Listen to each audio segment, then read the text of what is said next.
Hi everyone. This is Jennifer Deadmond. Um, the purpose of my presentation was to teach grade school children between 3 and 5 the proper techniques for hand washing and covering their sneeze and cough to prevent the flu virus in the school.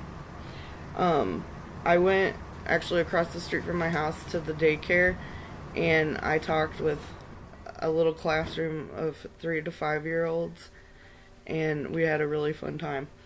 Um, the topic for my project was child influenza and how to prevent it. I used actually a poster board. I'll pull it up here for the kids, if you can see it. And I had to use pretty colors to grab their attention here. As you can see, I use that for them.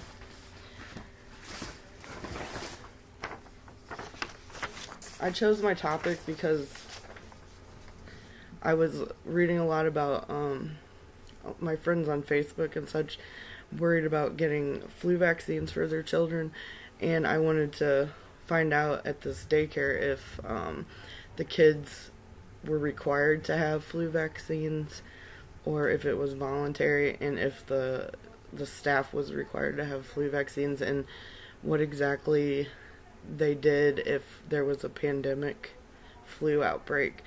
And the director told me that they did not require the children to get flu vaccines, but they do have a nurse come in monthly and educate the parents on different topics such as the flu and hand, foot, and mouth and chickenpox and any outbreak that it could occur. The staff is required to get an MMR shot, a Tdap shot, but they aren't required to get a flu shot even though they recommend it, and they follow this from the CDC and the health department. The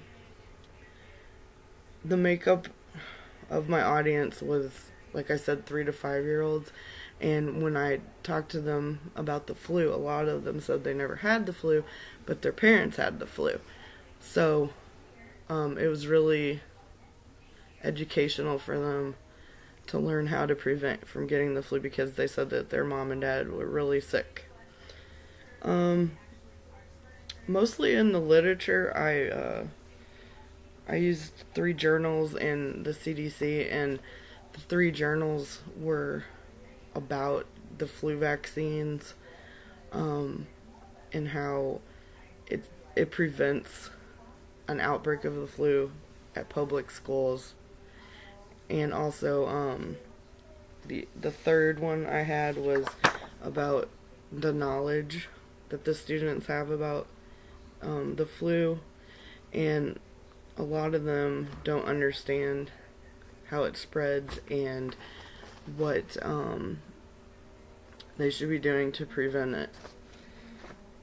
The third journal I used was emergency preparedness for if there's a pandemic and what you do for school dismissals. But the main one I used was the CDC. They had handouts that I was able to present to the kids and for the parents and the school. That would also be my evidence-based interventions came from mainly the CDC.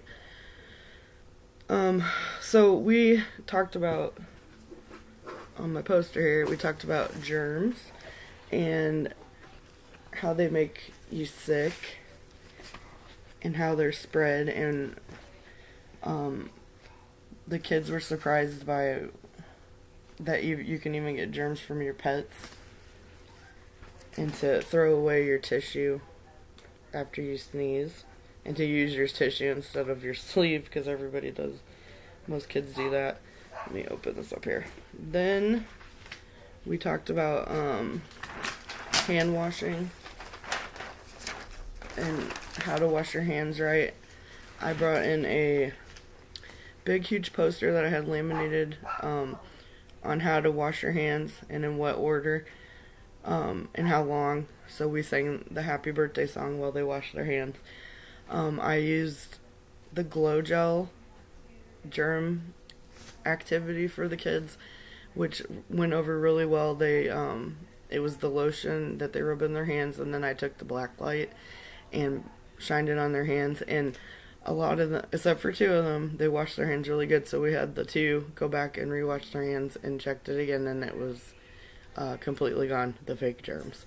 And I actually let the school keep the big poster laminated board and the glow gel kit if they wanted to do this in the future.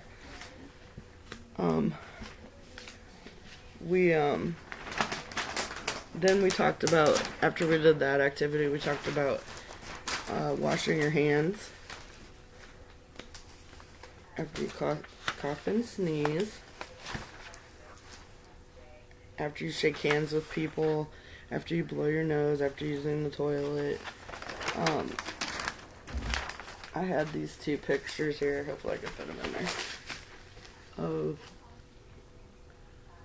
covering your cough and how to cover your sneeze and use a tissue. After that, let me grab these two. I had a handout of there was a girl one too, that we colored, and they stuck a tissue with glue onto the mouth here for covering your cough. The other coloring activity we did, it was also a boy and a girl, was the hand washing one, and the kids really seemed to enjoy that. The final paper I had them do was a pledge. I pledged to cover my mouth and nose when I cough or sneeze. I pledged to wash my hands in a sink. And they signed their name at the bottom, and we hung them in the classroom. So I think the kids really had a good time, and were repeating back to me and asking a lot of questions, what they learned. I believe what worked well was all the activities, because as we know, 3 to 5-year-olds have short attention spans, so I couldn't sit there and just read off a presentation. I had to kind of mix it in with the activities for them. I learned through this process that they do need more education in the school system. I think for the parents also, because a lot of parents are scared to give flu vaccines to their children, even though it helps it's evidence-based that it helps tremendously. If I would change my presentation, I would probably try to find some different activities. If I went back to that school, because I left my number for her if she wanted me to come and talk again. A takeaway from this experience was getting out there into the community and talking to everybody in this little town I live in.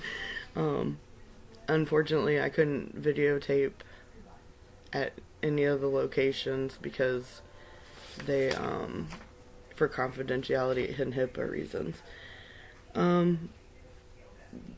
This class will change my practice about giving more education to my patients, which in turn helps the community. And I did actually have a good time over at the school, and I don't mind doing it again. I told them I'd come back. Well, thank you all, and have a Merry Christmas.